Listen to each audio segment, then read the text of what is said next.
Bab 351. Tunggu sebentar lagi. Deon berkata dengan tenang.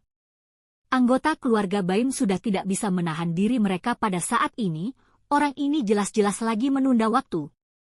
Dia sedang memainkan kita dan juga seluruh anggota keluarga Baim. Menjadikan Nona Queen seperti hewan peliharaan, ditempatkan di atas panggung untuk digoda oleh orang-orang kelas bawah, sungguh menghina. Amarah anggota keluarga Baim benar-benar sudah tidak bisa ditahan lagi. Terry tidak lagi melindungi Deon pada saat ini dan berkata, "Tuan Deon, kamu harus kasih penjelasan padaku kali ini, kalau enggak." Maksud ancamannya terdengar sangat jelas. Deon menaikkan sudut bibirnya untuk tersenyum. "Kenapa? Kamu sudah nggak bisa tahan." Terry berkata dengan marah, "Deon, jangan nggak tahu diri. Percaya atau nggak kamu nggak akan bisa kembali hidup-hidup."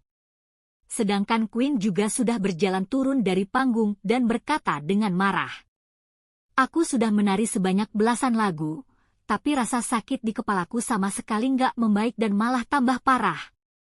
"Pembohong, bagaimana mungkin ada cara penyembuhan yang seperti ini? Aku akan membunuhmu saat ini juga."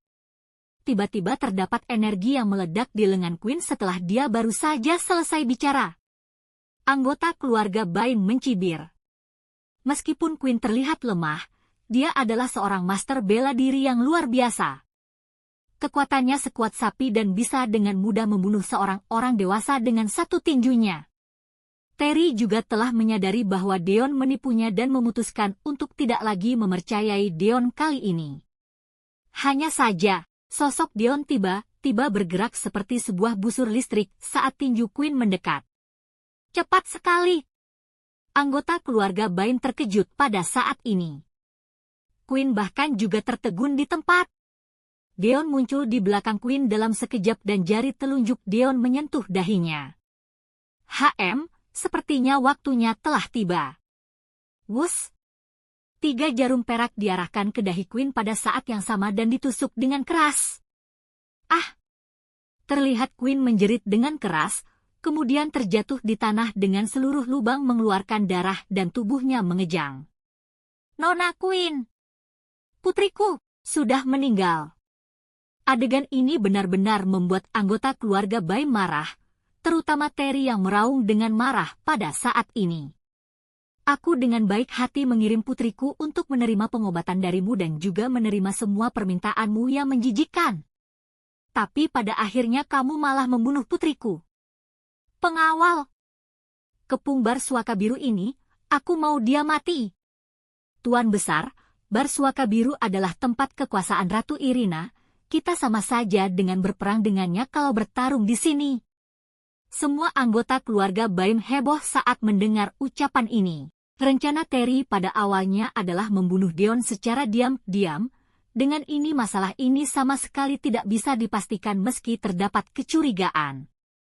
Hanya saja, membunuh orang Irina di hadapan begitu banyak orang sama saja dengan menantang Irina, yang mungkin saja akan berujung pada pembalasan dendam dari Irina. Benak Terry yang sudah dipenuhi dengan amarah sama sekali tidak memedulikan hal ini. "Aku nggak peduli. Putriku adalah anak kesayanganku, dia telah membunuh anak kesayanganku dan telah menghancurkanku. Aku nggak akan membiarkannya hidup dengan tenang." Dia tetap ingin membunuh Deon meski harus mempertaruhkan nasib seluruh keluarga Baim. Seluruh bar suaka biru segera dikepung oleh keluarga Baim dalam sekejap. Semua kekuatan elit keluarga Baim mengepung Deon dengan erat yang membuatnya mustahil untuk melarikan diri. Terry menatap Deon lekat-lekat dengan kedua mata merahnya.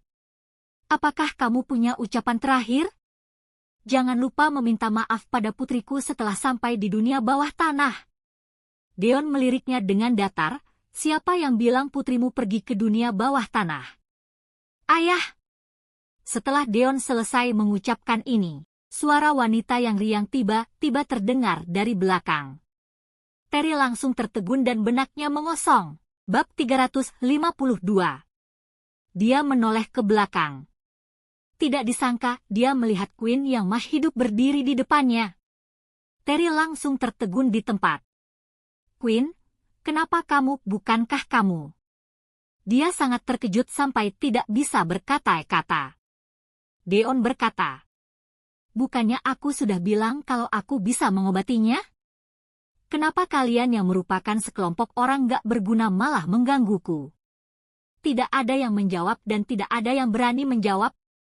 Ayah, ujar Queen sambil memegang kepalanya dan berkata dengan terkejut. Aku bisa merasakan parasit di dalam otakku sudah hilang. Bahkan sama sekali sudah nggak ada parasit yang tersisa. Apa yang sebenarnya telah terjadi? Dagu semua anggota keluarga Baim terbuka lebar-lebar. Mereka sama sekali tidak bisa habis pikir bagaimana bisa seseorang yang terbaring di genangan darah sampai mengeluarkan darah dari semua lubang pada beberapa detik yang lalu bisa hidup pada saat ini. Sebuah suara dingin tiba-tiba bergema pada saat ini. Dasar sekelompok orang bodoh. Aku benar-benar sudah nggak tahan lagi. Irina berjalan keluar dengan tenang. Semua orang terkejut, ternyata sejak awal dia sudah berada di sini. Metode pengobatan Deon sangat sederhana, bahkan aku yang merupakan orang awam bisa melihat triknya. Irina berkata dengan ekspresi serius. Sama sekali nggak masalah apakah dia pakai pakaian kelinci atau melakukan tarian panas. Inti masalah bukan pada perilakunya, tapi buat rasa malunya mencapai tingkat ekstrim melalui cara ini. Darah akan mengalir menuju otak dan peredaran darah akan terus meningkat saat emosi seseorang mencapai puncaknya. Pada saat itu Deon baru memiliki kesempatan untuk menstimulasi tengkorak melalui titik akupunktur, mencekik akupunktur otak dan membunuh parasit itu. Kepala Irina menggeleng seperti mainan. Kalian bahkan nggak bisa paham sama hal sekecil ini, sepertinya posisi keluarga Baim sebagai keluarga konglomerat di ibu kota provinsi nggak setinggi yang dibayangkan. Baru pada saat ini anggota keluarga Baim menepuk kepala mereka dan mendapat pencerahan. Titik akupuntur di otak adalah titik yang paling rentan di antara semua titik akupuntur di dalam tubuh. Dapat dengan mudah merusak saraf otak, membuat kelumpuhan di seluruh tubuh, bahkan menjadi orang bodoh yang pikirannya tidak jernih. Deon sengaja membuat Queen marah agar otaknya terstimulasi dan titik akupunturnya terbuka, jadi Deon bisa memasukkan energi sejati ke dalamnya. Terry menatap Deon tanpa mengerjapkan matanya. Dia tiba-tiba berlutut dan berkata dengan penuh semangat. Aku sangat bodoh karena nggak bisa mengenali Dr. Genius. Aku benar merasa sangat malu. Dia langsung bersujud sampai kepalanya menyentuh lantai. Seluruh anggota keluarga Baim tercengang. Tuan besar nggak perlu sampai bersujud pada seorang anak muda meski salah menilainya, kan? Benar, nggak peduli bagaimana UN juga keluarga Baim adalah keluarga konglomerat yang terkenal di ibu kota provinsi, bahkan juga punya hubungan pernikahan dengan keluarga terkenal di kota Risan dan kedudukannya sangat tinggi. Hanya saja Terry segera berteriak. Tutup mulut kalian, hubungan pernikahan dengan keluarga terkenal di kota Risan dan kedudukannya sangat tinggi. Hanya saja Terry segera berteriak.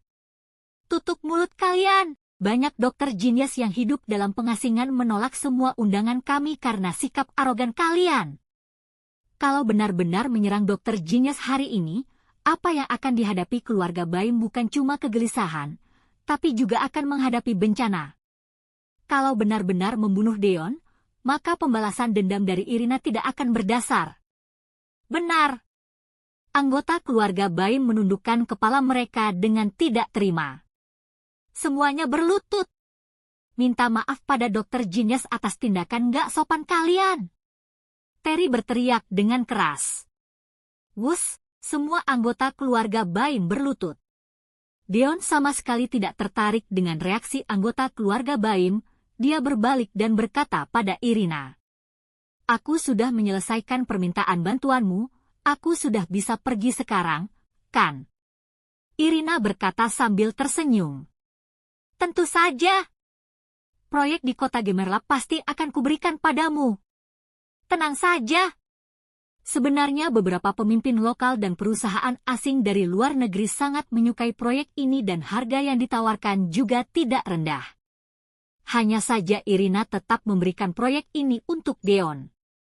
Karena Dia adalah kesayangannya? Raja gangster. Di luar bar Suaka Biru. Tunggu sebentar. Bab 353. Saat Deon hendak menyeberangi jalan, terdapat sebuah sosok yang mengejarnya dari belakang. Tidak disangka orang itu adalah Queen yang masih mengenakan pakaian model kelinci dengan bagian depan dan belakangnya menonjol serta sangat menarik perhatian. Dr. Genius Deon, aku benar-benar minta maaf atas tindakanku sebelumnya. Queen berkata sambil menjulurkan lidahnya. Deon menatapnya sambil berkata dengan tenang. Nona Queen terlalu sungkan. Orang manapun pasti akan marah saat menghadapi permintaanku yang gak masuk akal. Ini adalah sifat manusia dan gak perlu secara khusus meminta maaf padaku. Queen berkata dengan wajahnya yang memerah. Tapi aku merasa sangat gak nyaman, jelas-jelas kamu membantuku, tapi aku malah memarahimu. Kalau bisa, aku mau traktir kamu makan untuk menyatakan ketulusanku. Kamu bisa pilih restorannya. Queen berkata dengan penuh percaya diri. Nggak peduli seberapa mahal atau seberapa sulit membuat reservasi di restoran itu, semuanya bisa diselesaikan hanya dengan satu kata dari keluarga Baim. Deon berkata sambil tersenyum. Nona Queen, kita semua adalah orang dewasa dan kamu bisa langsung bilang kalau mau memohonku, nggak perlu bertele-tele. Orang bodoh pun bisa berpikir bahwa langsung berikan uang atau hadiah kalau memang ingin memberi kompensasi. Pasti ada maksud lain kalau ingin mentraktir makan. Wajah Queen memerah karena malu dan berkata dengan malu. Sebenarnya aku tertarik dengan pengobatan tradisional di negara Lordia. Sayangnya semua dokter yang kutemui adalah dokter gadungan, jadi kalau bisa, aku mau berguru denganmu.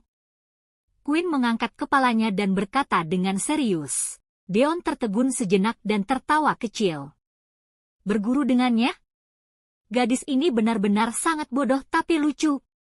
Waktu itu di Provinsi Sino, Master Medis Lembah Hantu yang merupakan salah satu dari 10 dokter terkenal di negara Lordia bahkan berlutut di depan rumahnya selama 3 hari 3 malam dan Deon tidak menerimanya sebagai muridnya. Pada akhirnya Deon melemparkan sebuah potongan naskah medis pada pihak lain karena merasa kasihan padanya. Tidak disangka Queen meminta Raja Gangster untuk menerimanya sebagai murid. Standarku dalam menerima murid sangat ketat. Deon menggelengkan kepalanya dan berkata, kamu nggak sesuai dengan standarku. Apa? Tubuh Queen seperti disiram oleh seember air dingin yang membuat raut wajahnya langsung memucat. Dia adalah orang berbakat yang dijuluki sebagai anak jenius sejak kecil. Tidak disangka dia tidak memenuhi standar Deon. Atas dasar apa?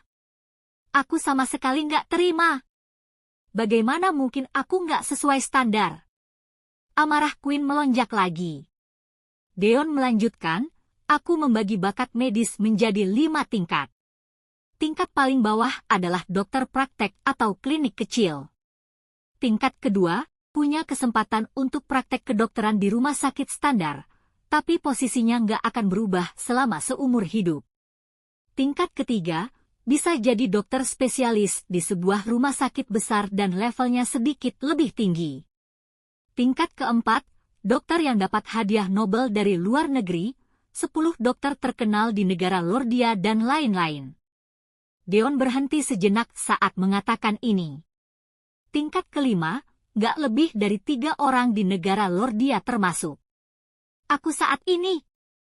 Kepala Queen terasa pusing untuk sesaat setelah mendengar teori ini. Tidak disangka 10 dokter terkenal dan dokter terbaik yang memenangkan hadiah Nobel hanya berada di tingkat keempat bagi Deon.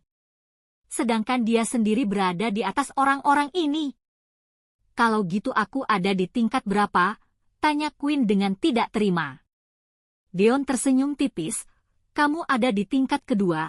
Tapi kamu bisa naik ke tingkat ketiga dengan mengandalkan sumber daya dari keluarga Baim. Untuk melatihmu. Standarku adalah tingkat keempat, nggak melebihi 40 tahun atau tingkat kelima. 10 dokter terkenal di negara Lordia berada di tingkat keempat, tapi umur mereka telah mencapai lebih dari 100 tahun. Queen tertegun. Bukankah itu berarti 10 dokter terkenal dan dokter yang dapat hadiah Nobel di negara Lordia sama sekali nggak berhak untuk jadi muridmu? Deon berjalan menjauh tanpa menoleh ke belakang. Baguslah kalau kamu tahu, jadi jangan datang mencariku lagi. Cepat kembali ganti pakaianmu. Apakah kamu nggak sadar tatapan semua pria tertuju padamu? Bab 354. Tubuh Queen tiba-tiba menegang dan menatap sekeliling. Dia baru menyadari bahwa terdapat banyak tatapan mata mesum yang sedang menatapnya. Ah! Memalukan sekali!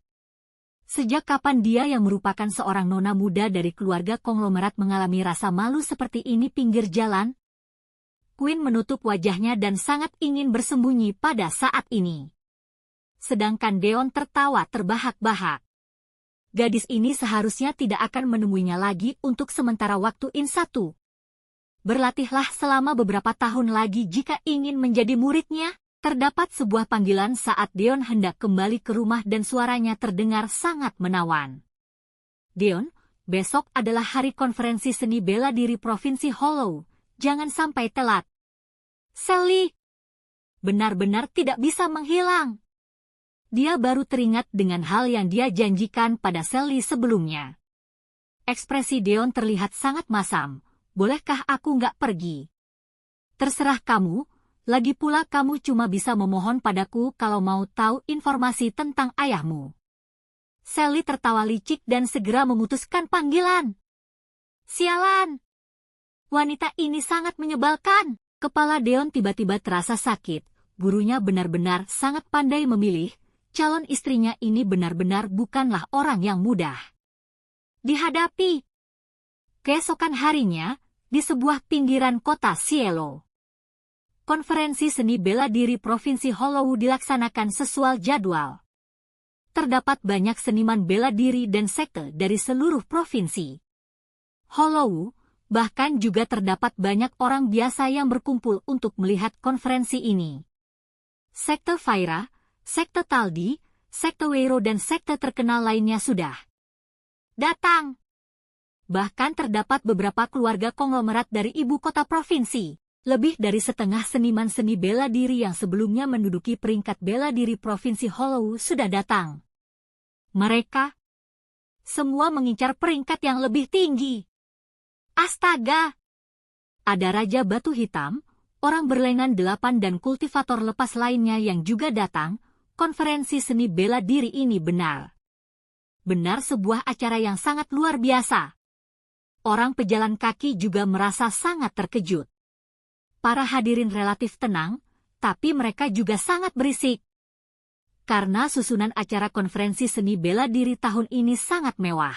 Bahkan semua kekuatan telah berkumpul di sini yang mengartikan bahwa persaingan akan semakin ketat. Area kompetisi. Suzy duduk di area VIP dan terdapat banyak anggota keluarga Yale yang duduk di samping. Dia menundukkan kepala dan berkata dengan sedih. Kakak! Aku nggak mau lihat konferensi seni bela diri, aku sama sekali nggak tertarik.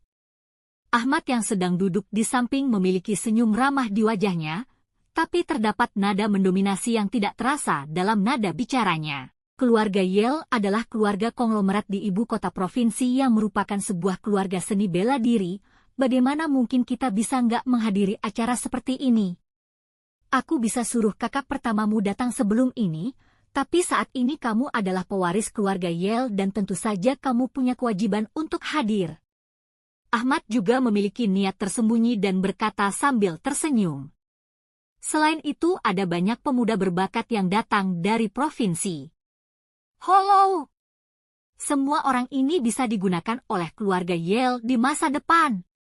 Z, katakan pada kakek pria mana yang kamu sukai dan kakek akan membantumu. Ekspresi Suzy langsung menjadi cemberut setelah mendengar ini. Nggak perlu, aku belum mau menikah sekarang. Benar saja, Ahmad membawanya ke sini dengan niat tersembunyi. Omong kosong. Kamu adalah pewaris keluarga Yale dan harus memikirkan masa depan keluarga Yale. Apakah kamu ingin sendirian seumur hidupmu?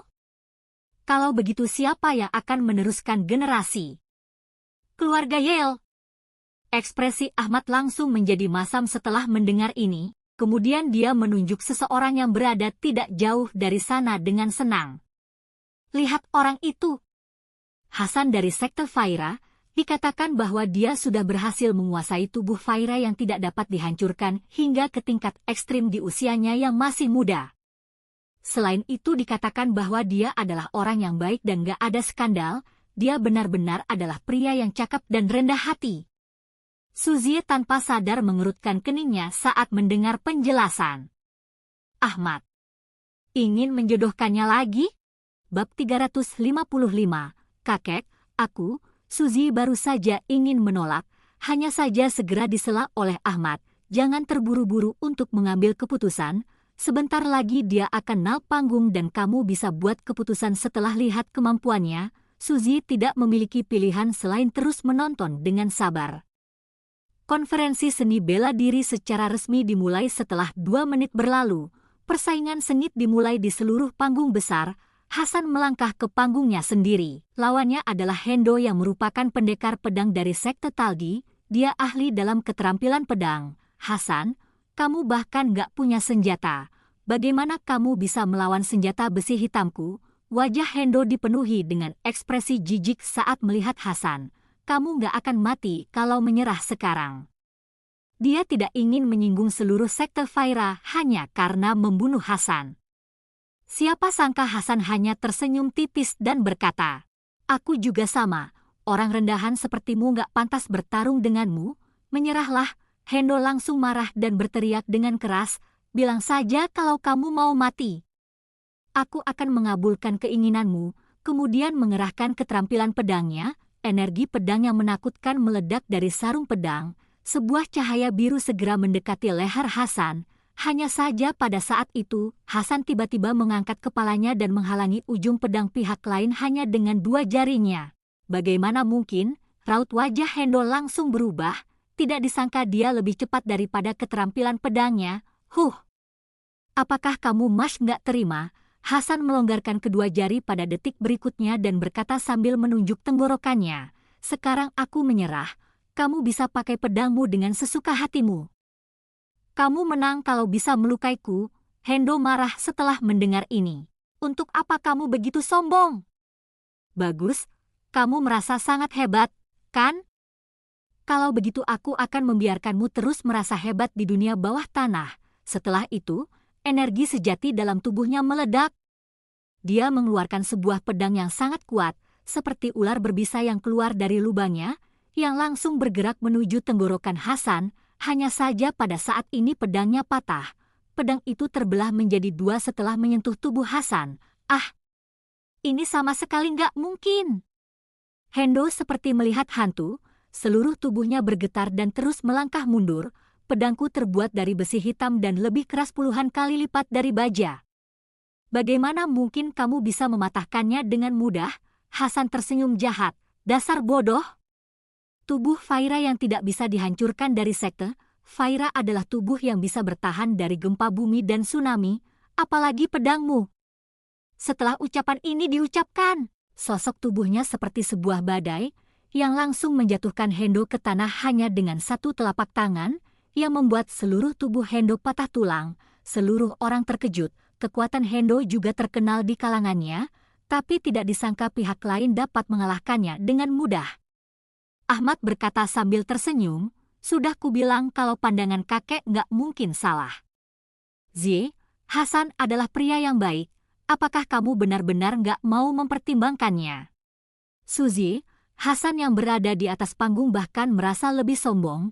Dia mengangkat kepalanya dan menatap sekeliling, kemudian berkata sambil mengangkat dagunya tinggi-tinggi, siapa lagi? Ada siapa lagi? Aku akan kasih 1 kesempatan lagi untuk kalian. Aku kalah kalau siapapun yang naik ke atas bisa melukaiku. Dia langsung menantang pada seluruh penonton. Hal ini membuat ekspresi orang sekte Faira dan kontestan lainnya terlihat sangat masam. Dia terlalu meremehkan orang. Meski mereka khawatir dengan serangan Hasan barusan, terdapat beberapa orang yang ingin mencoba, tapi mereka tidak berani mengambil tindakan. Serangan telapak tangan Hasan benar-benar bisa mengambil nyawa seseorang. Pada saat ini, Hanya terdapat satu ruang pribadi di lantai tertinggi area VIP. Sally sedang duduk di atas bantal kursi berwarna merah, memegang anggur merah, menghadap ke arena pertarungan, alisnya yang indah sedikit terangkat. Deon bahkan sampai sekarang masih belum datang, dia nggak mungkin mengingkar janjikan. Sebelum ucapan ini selesai diucapkan, Deon datang. Dia tidak sengaja bangun telat, jadi dia hanya bisa datang dengan tergesa-gesa. Sama sekali tidak bisa membedakan mana arah yang harus dia tuju. Deon segera menaiki panggung Hasan. Ada yang naik. Siapa dia? Aku nggak pernah lihat dia. Seluruh arena segera mendidih. Hanya Suzy yang berdiri seperti tersengat listrik dan berkata dengan kaget, "Kenapa dia bisa berada di sini?" Oke, bersambung guys. Lanjut nanti ya guys.